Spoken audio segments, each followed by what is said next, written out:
Good morning everyone! Ayan, ito na nga guys, mag-start na tayo ng savings, yung mga kita natin guys sa ating negosyo, magtabi tayo ng savings natin upang mayroon tayong madudukot pagdating ng mga emergency, diba guys?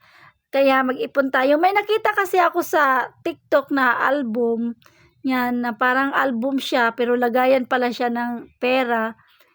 Kaya mag-iipon tayo dito. 100 pieces daw ito.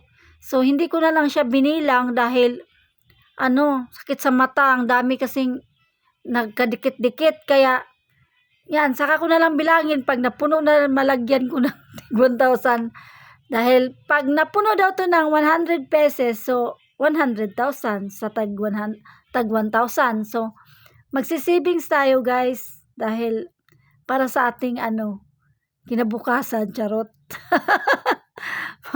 Para hindi naman nakakapagod yung trabaho natin. Pag may makita tayong ganito, di mawala yung pagod mo kahit galing ka sa pagod, o di ba guys? Kaya kailangan mag-ipon talaga tayo, magtabi tayo. Ang hirap hanapin ng pera guys, pero ang bilis gastusin.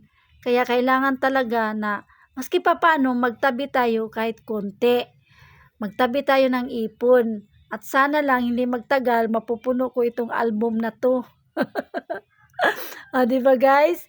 Upang sarap naman sa pakiramdam na nakakaipon tayo, di ba? Sana hindi aabot ng isang buwan makakaipon tayo ng 100,000. Di ba guys? Kasi 100 pieces daw tong lagayan ng album na to eh. Yan. Kuntis kami ng anak ko. Sabi ng anak ko, syempre ikaw mauna mami kasi ikaw naman yung may pera. Sabi ko hindi na kasi bibigyan kita. Kasi maski pa paano, may income naman yung anak ko.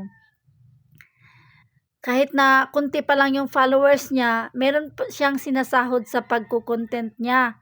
Kaya tiyagaan lang talaga ang pagko-content guys dahil meron talagang pera sa Facebook guys. Yung wag ma-discourage, wag mong tingnan yung iba na maraming followers. Basta post ka lang ng post ng mga quality na content na sarili mong gawang content, yung hindi ka nangunguha ng video ng iba. Pwede ka naman sigurong magkuha ng video pero kailangan mo talagang i-edit upang hindi siya ma-restrict, di ba guys? Kaya yan lang yung maipapayo ko guys. Sipag, tiyaga lang para meron tayong makukuhang yung makukuhang grasya. Di ba guys?